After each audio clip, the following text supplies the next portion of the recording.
Grainmaker.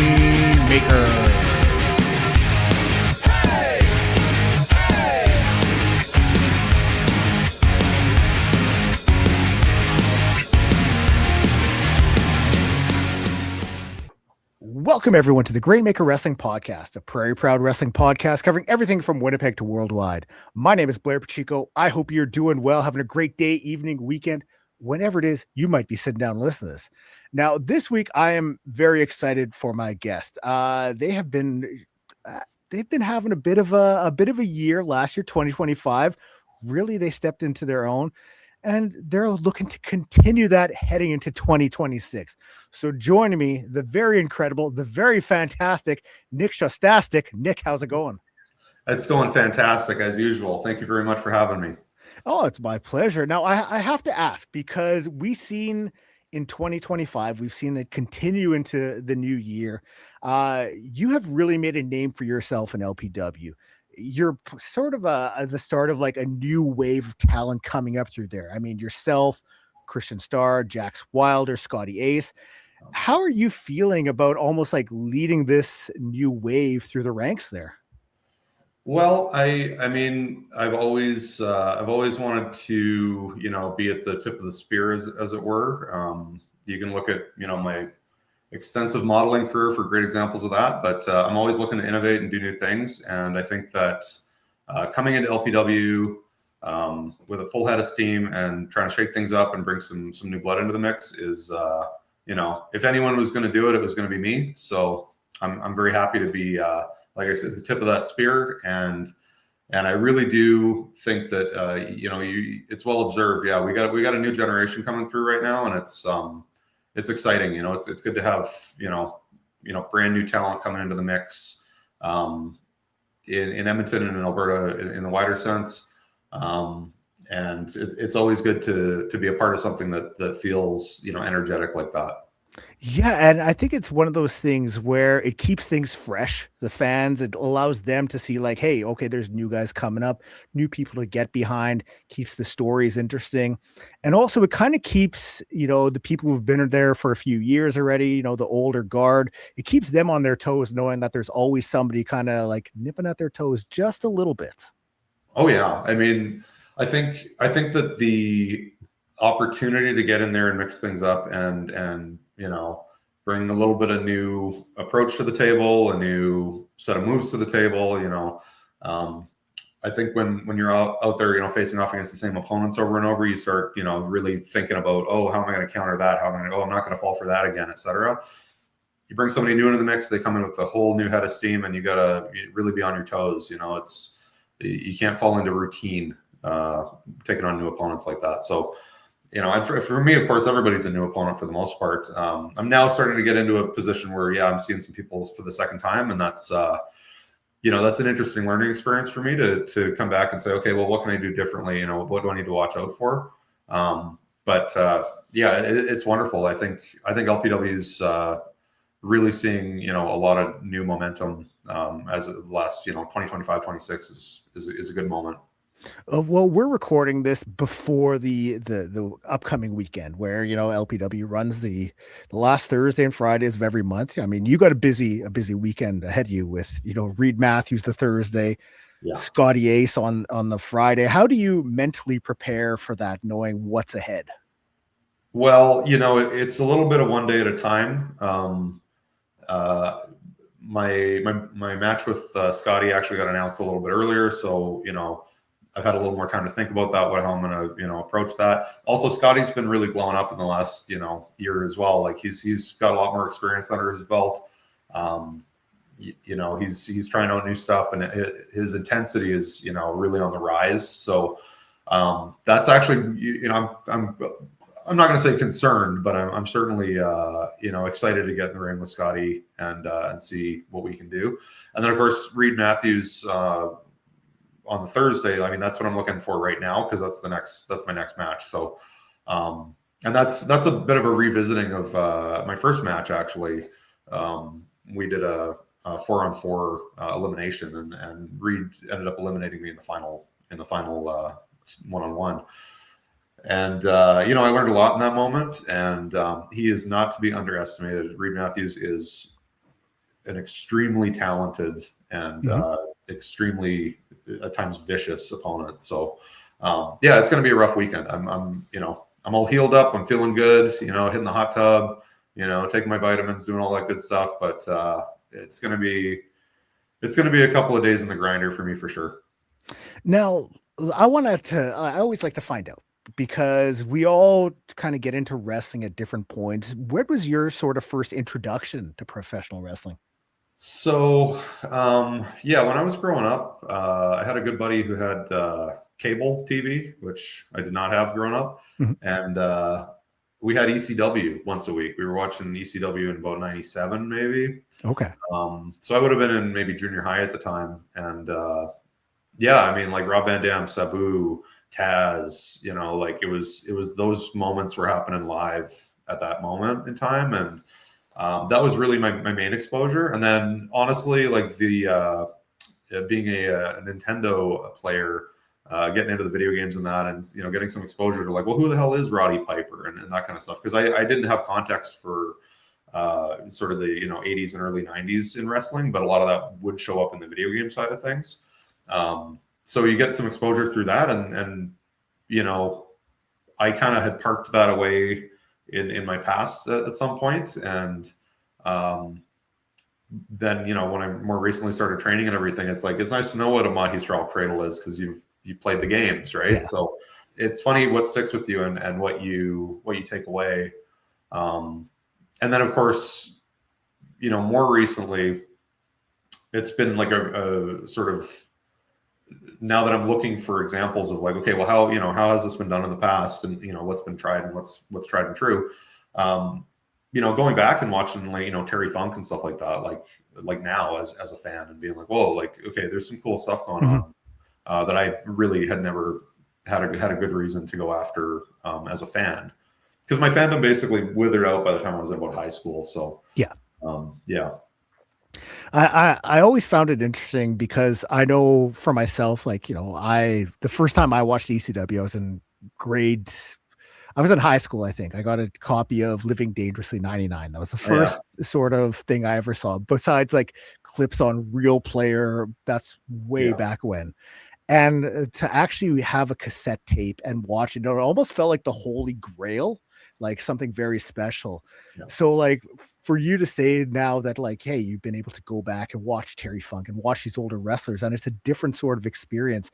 It's one thing that I'm almost envious of people who, you know, have, you know, maybe weren't into it as much younger, and they have this whole like back history that they can go through and see like all this incredible wrestling, and it's like a whole new world for them.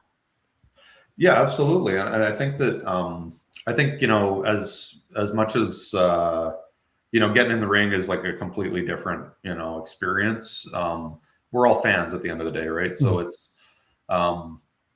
something where there is such a wide library of different things that have been tried, and what works and what doesn't, or what could work, what hasn't worked in the past, and maybe we should try it again, you know, or, you know, stuff like that. So I really do believe that it's, for me, been awesome to revisit a passion that I kind of had left dormant for a long time, and to do so in a way that's now really hands-on. And it's a completely different, I mean, it's one thing to watch it. It's another thing to do it and to feel it, and to, you know, hit those ropes and actually like feel it in your body.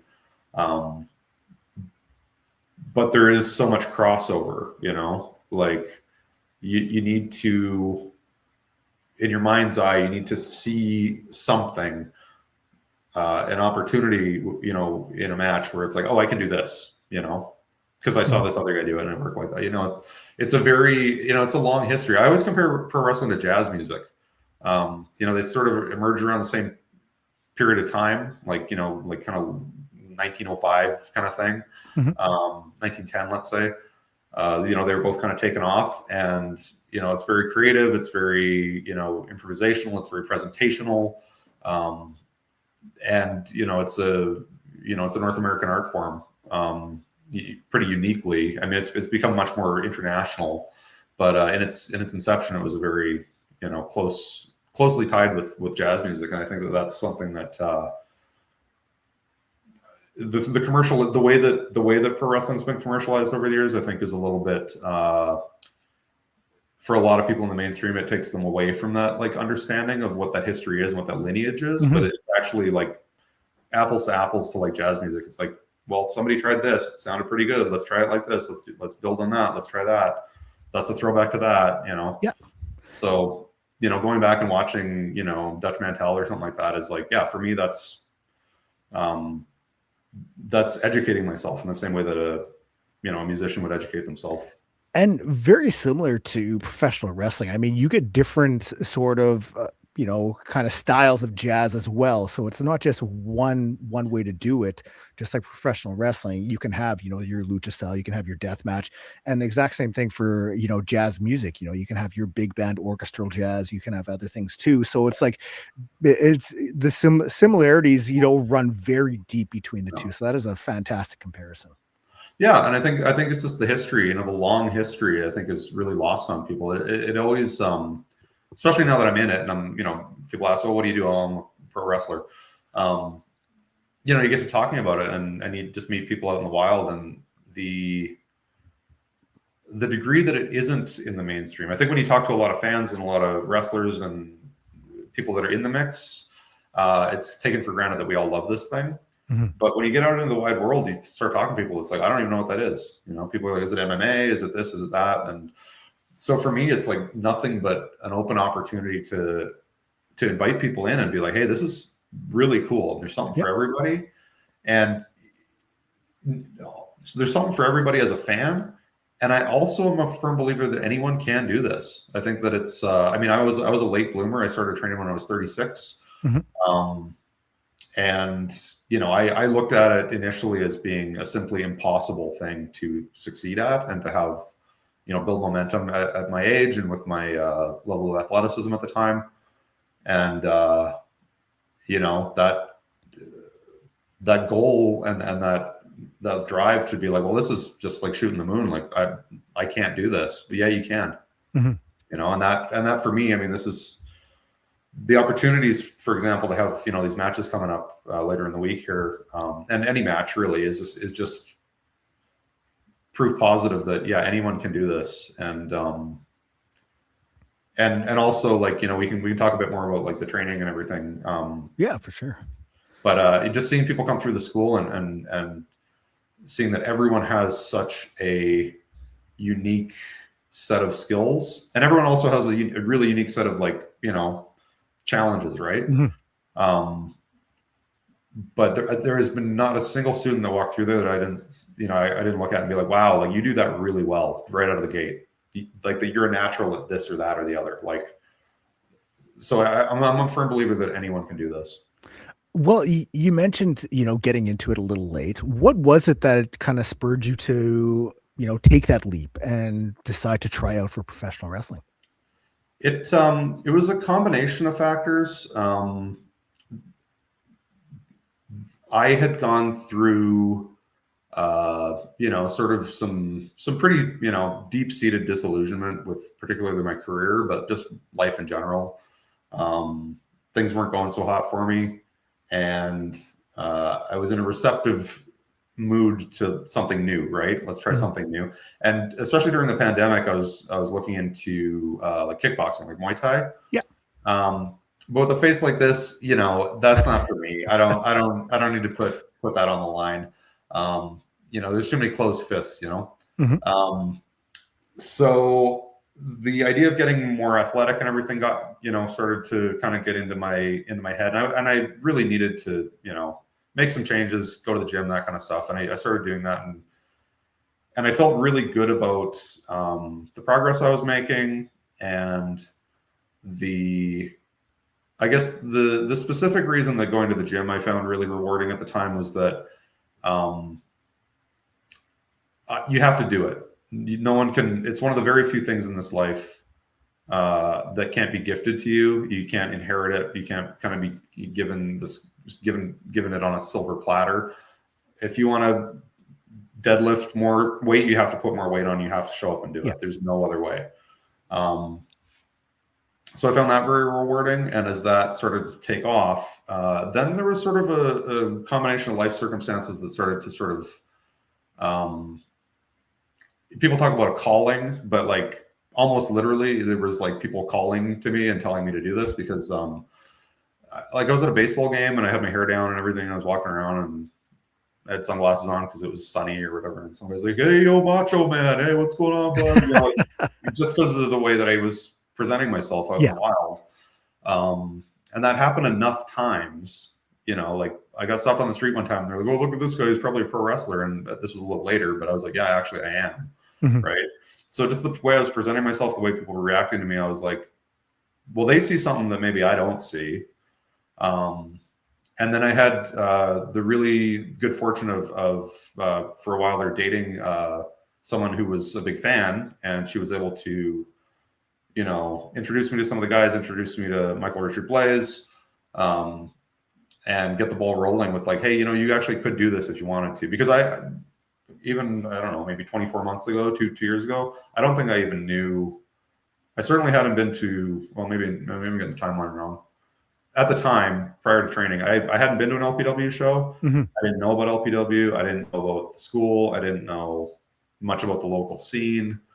And I went to probably 2 LPW shows and realized the quality of talent that was available locally, mm-hmm. and the kind of shows that were going on. And I was like, oh, like this is serious. Like this is the real deal. Yeah. Which I think it was, I'm very fortunate to have had those introductions and to have had someone who's already in the community bring me in and sort of show me what's up. Because I don't think I ever would have walked in and actually been like, oh, you know what, there's actually a path, you know?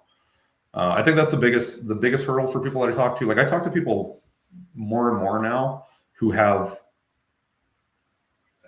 absolutely solid foundations for pursuing this, in that they're passionate about pro wrestling, like they're fans, and they have an athletic background. Like I've met multiple people who are like, I'm a ballet dancer, or I'm a gymnast, or this or that. It's like, you can do this. Mm-hmm. And pretty much 10 times out of 10, the response is like, well, that seems impossible, so it must be impossible. It can't be as straightforward as you're making it out to be. But there is actually a really good path, and it's through through Clandestine Wrestling Society, like the school that I'm training at. And I mean, I'm not here exclusively just to put over CWS, but I mean, it's had a huge positive impact on my life, and for sure, it's allowed me to pursue something that I genuinely believe was out of my grasp and not available to me, and has been so rewarding to me, and so such a positive set of experiences that, you know, it's like, I don't think I'm not overestimating it to say that it's been life-changing. It's been really positive for me. When you, obviously you trained, you know, with Michael Richard Blaze, Clandestine Wrestling Society. Yeah. And Zoe Sager as well. Let's not diminish Zoe's contribution there too. And Zoe, yes, one of the best wrestlers in Canada right now. I want to ask, I mean, what are you thinking the first time you're stepping foot in that building? You know, you haven't trained yet. What's the thought process going on? So I'll kind of step through it more or less chronologically. So I had shaken hands with Michael after a show, and you know, he's always, you know, let me save you. Okay, once you tune that out, you can actually have a conversation with the guy. And we started talking about, you know, the training that was available through Clandestine, and and I sat on it for a while. I kind of emailed him. I said, hey, you know, this and that. One of the things I included in the initial contact email was my height and weight, which at the time was identical to what Rob Van Dam used to be billed at, which at the time I think was like 240 and 6 feet, something like that. I'm a little leaner now than I was then, but that moment of like looking up, like, well, how big is RVD? Because he's like my favorite, right? Yeah. How big is this guy? How big was he back in the day anyway? And being like, okay. So he's not like a giant. He's not like, you know, you don't have to be 7.5 feet tall to do this, obviously. Like RVD had a great career. Total innovator, like, you know, and I'm not built like RVD, don't get me wrong. Like he was a really talented, you know, kickboxer in that, like in his teens. Like he got into it early and got into it really hard. Yeah. But physically, I checked the box of like, okay, I fit into the physical like Jello mold of RVD, and I'm like, okay, fine. So I sent that over, and it was just like completely unimportant in retrospect. But at the time, it was a real motivator for me to be like, hey, I can do this, because someone like me did this. Mm-hmm. And then, I kind of sat on it for a while, and I was like, I don't know if I'm going to do this. And then I don't recall exactly what got me pumped up to set foot, to go over there and show up, but I did. And very on brand for me. I was about 15 or 20 minutes late, which is just how I am. I cracked open that door, and I just like took a deep breath, and I was like, what am I getting myself into here? And I think I was trying to untie my shoes, and Zoe Sager walked up with a piece of paper and a pen and said, sign this. I was like, whoa, okay. And then I think I just sat and watched for a little while. I forget who was there specifically, but I feel like Kyle Shaw, like Canadian Goose, was there because he was training a lot in those days, which was, awesome. I got to be really good friends with Kyle. I just sort of showed up and introduced myself and said hi. And then,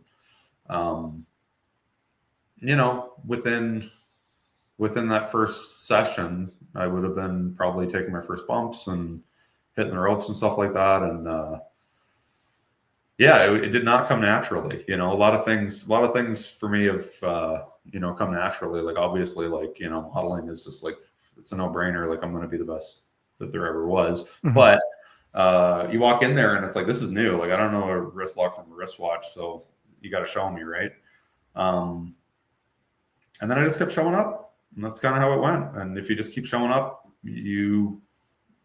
I really can't, Michael Richard Blaze is an amazing mentor. For as much as I question his, sanity at times, his ability to get in there and actually mentor you and see the potential and work with you on a good day, work with you on a bad day, and really get you through those initial stumbling blocks, which I think everyone's going to have, and they're going to be in different places for different people. But everybody, because I've been training now like consistently, and you see a lot of students come through, and everyone has this, these plateaus and these spikes, and these plateaus and these spikes, where you're kind of like, you're getting to a point, and it's like kind of things, you're not quite cracking the code yet about this or that, and then boom, one day you show up and it's not a problem anymore, And I really do attribute that to MRB and his ability to push people in a way that doesn't push them out. Mm-hmm.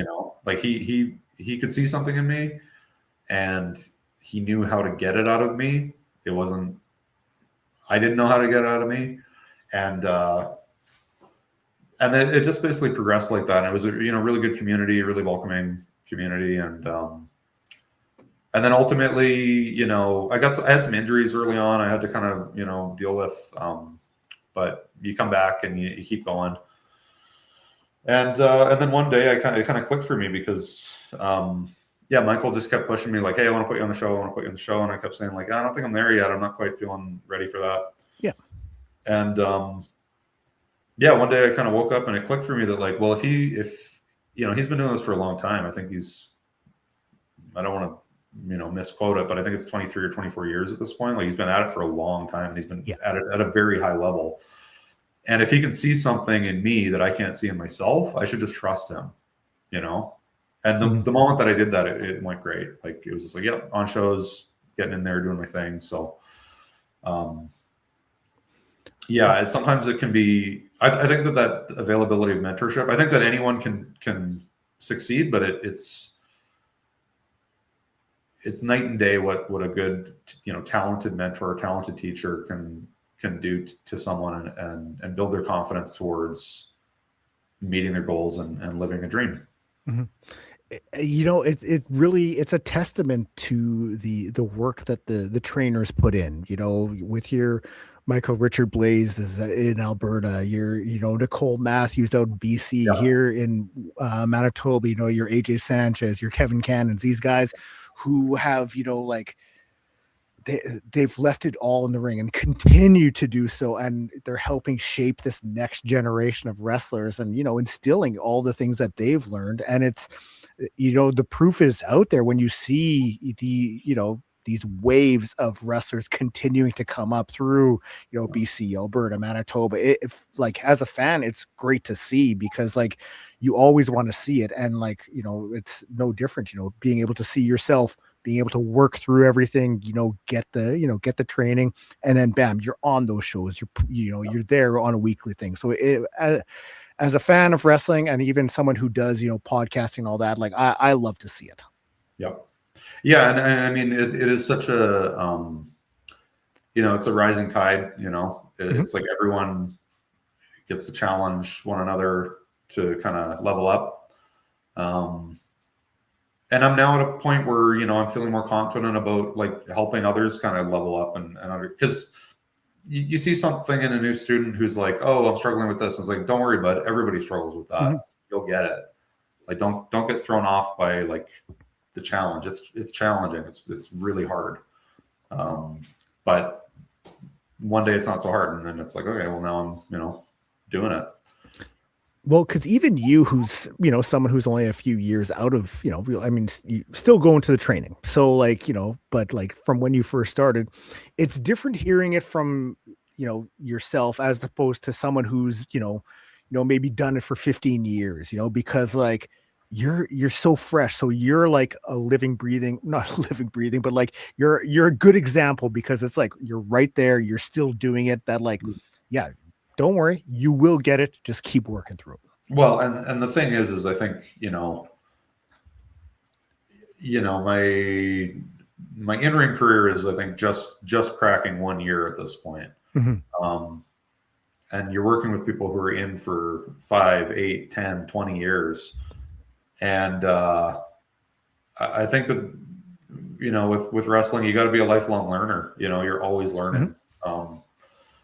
You're learning how to do things, you're learning how not to do things, you're learning what, even my own like moveset is constantly evolving, because it's like, you're hitting something one day and you're like, you know what, actually that's maybe not the right fit for that, about the next one. And so you're just constantly trying to innovate and rebuild, repackage and just evolve as you go forward. And, if anything, it just, it's like, it just feels like a deeper and deeper pursuit. The deeper you get, the deeper it is. Like, you can just keep going and just keep learning new things.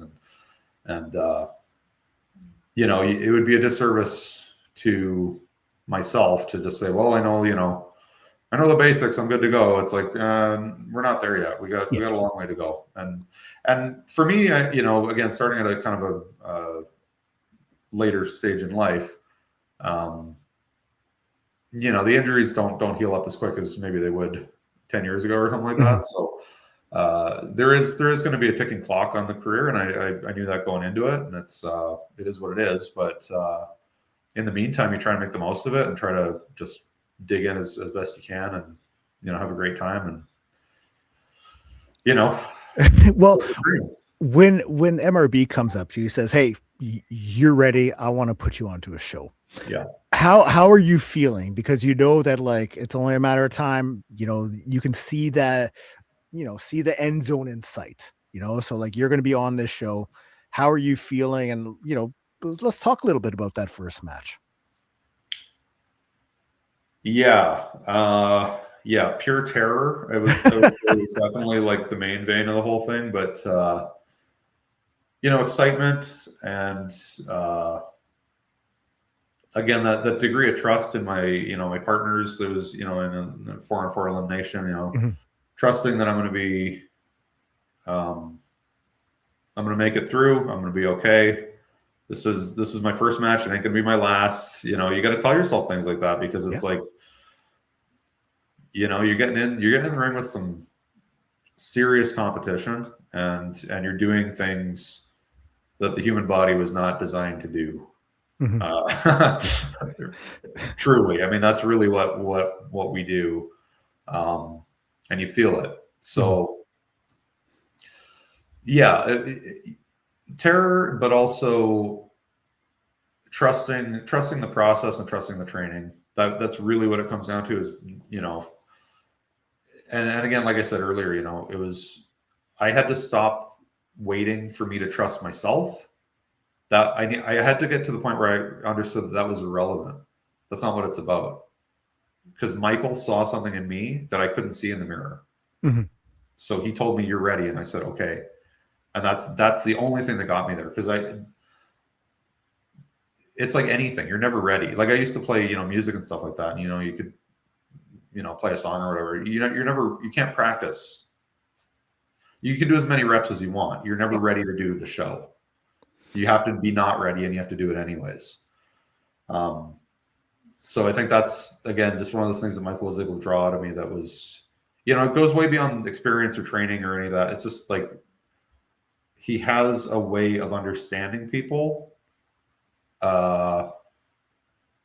that was really beneficial for me in terms of mentorship and in terms of getting me to a point where I was like, okay, let's do it. Let's go all in. And, it's only gotten, on my end, it's only become like a lot more fun and a lot more rewarding from there, because everything, loosens up as you become more relaxed and become more confident. And, so the last year of matches has been, great. I know I have a long way to go, but I'm also so thrilled with my own progress. And it is such an internal like victory for me, because there was no guarantee that this was ever going to work out. I really, when I say I thought it was impossible, I mean it. Like I truly did not think that this was possible for me, and it is. So have you noticed, in the past year from when you've kind of first, had that first match, that you've been able to grow yourself with, creativity and ideas, like you're really allowed to, you get more comfortable in your skin and you're more willing to try new stuff. Have you found that's the case with yourself?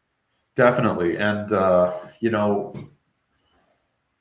part of it is knowing, who you are and what you bring to the table, what your strengths are, and knowing your weaknesses as well and your limitations. But like you say, you mentioned creativity, and it's like, yeah, you get to be very creative, because again, that element of surprise when you're hitting a move that no one's ever hit before, that is how you get an edge. And so for me, like being in a position to be like, you know what, I've never seen this move before, I'm going to do it. And then you do it, and it's like, oh, cool. Like, well, that's a new one. And again, going back to the jazz music comparison, is there a riff that nobody's ever played before? Maybe.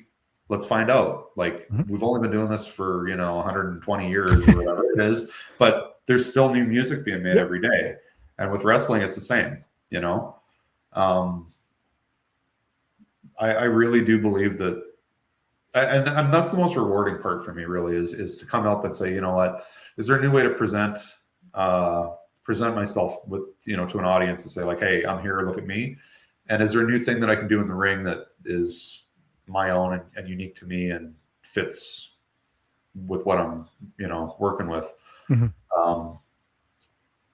Yeah, that's great, and people light up. Like, I'm not here to blow my own horn, but like the body slam through the ropes that I do, where I'm like hooked up through the ropes, nobody's ever done that as far as I can tell. If you've done it, let me know. But like, and people are really happy to take it on, because it's like, hey, you know what, like, well, that's a new one. So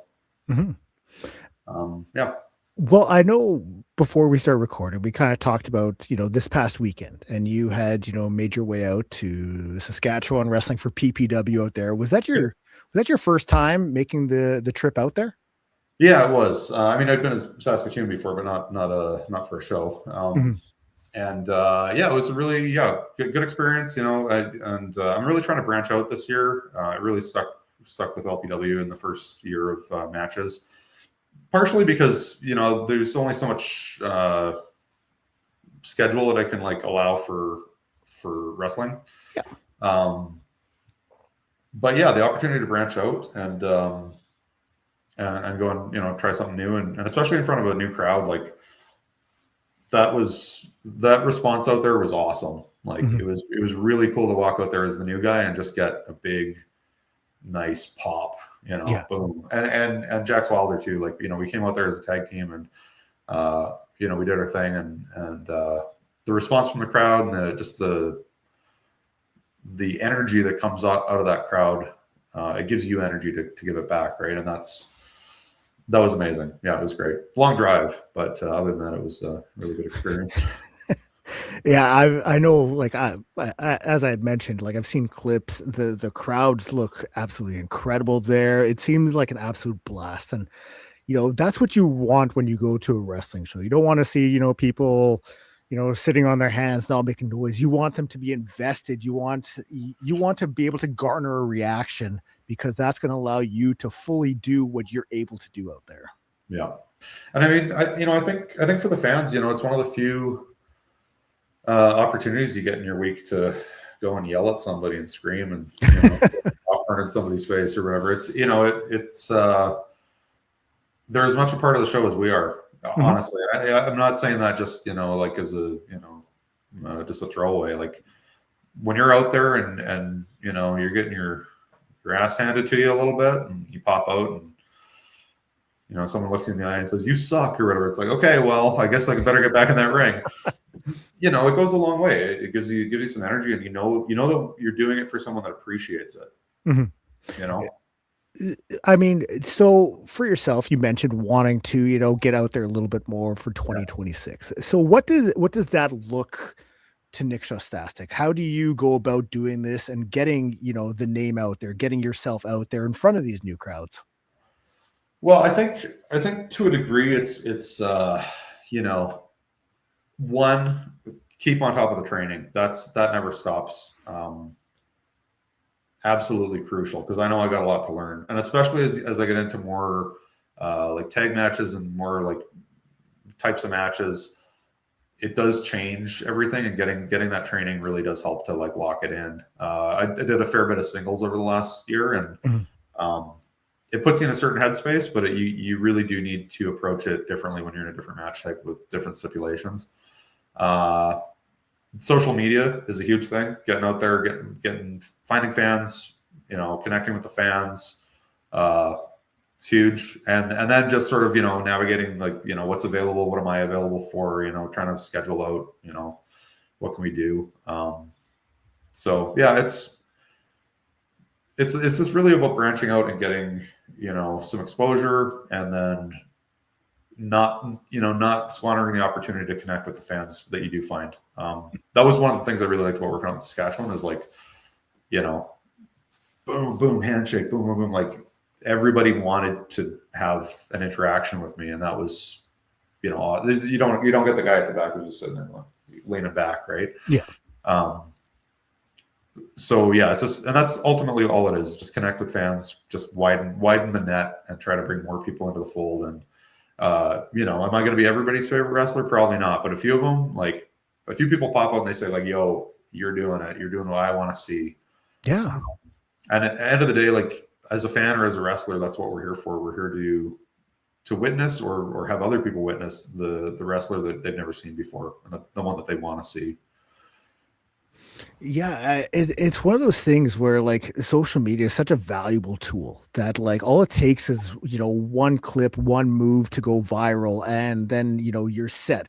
Obviously you don't want to be like, that shouldn't be your focus of like making that clip, but when it can hit, that's when, the ball can start rolling a little bit, steam picks up, and then, next thing you know, like boom, you got thousands of followers, and it was just from 1 10-second clip. So yeah, it's still one of those things that like I'm always amazed when people fully haven't like uploaded clips or uploaded matches. Like, use this tool. It's a great way to network and get yourself out there. Well, and I think that the fans want to connect with you and your work in the ring, but they want to connect with you outside of that as well. And I think that that's a goal of mine, is to really lock in on that and really do what I can to, bring my personality into other settings and let the fans know that like, hey, this is the skin I'm in 24/7. And, why don't you kind of witness, the cool stuff that's going on. in the ring, certainly, and outside the ring as well. And I think that's really one of the powers of social media, because the amount of, wrestling that is available these days, like whether it's on streaming services or online or like back archives of, again, over 100 years of, like, you can find clips from the 40s or whatever, you can watch those too. And they're great. The opportunity to punch through all of that other, and not to call it noise, I think that diminishes it, but to punch through and say, like, hey, check this out, look what I'm doing, and have people connect with it. Ultimately, that's an opportunity that you really can't squander. You have to try to make those connections, because, I mean, really, at the end of the day, like, certainly in my modeling career as well, but just as much in the ring, it's like, witness me, see who I am and what I'm doing, because it's amazing, Yeah. Well, it's true, because, like, take IWTV for example. If you Tuesday night you decide, hey, I'm going to go up there, I'm going to watch something, you can go and watch one live. And the thing is, if you aren't connected to it, if there's nothing that grabs your attention, you could go and just watch a different one right away. So that's why it's so important to, hook in that viewer, give them something to latch on to, because there are so many options out there that, like, all it takes is, hey, I'm not into this, I'm going to check something else out. And then you've lost a potential fan, a potential viewer. Well, and, you're kind of popping back to that first match of mine as well. Like, something you don't practice for is, we have a great, shout out to the, production crew with LPW and getting that content out and available, either with the YouTube channel or live stream. You realize, oh yeah, I'm working in front of this room, I'm also working in front of everybody at home right now. Which is a little bit of throwing you in the deep end in terms of, presentation and whatnot. But, I'm happy that I rose to the occasion. And again, it's a testament to trusting the training and just being like, hey, you know what? I'm as prepared for this as I can possibly be. And boom. And, oh shit, I guess I'm a, TV star now. Like, it's not nothing. It's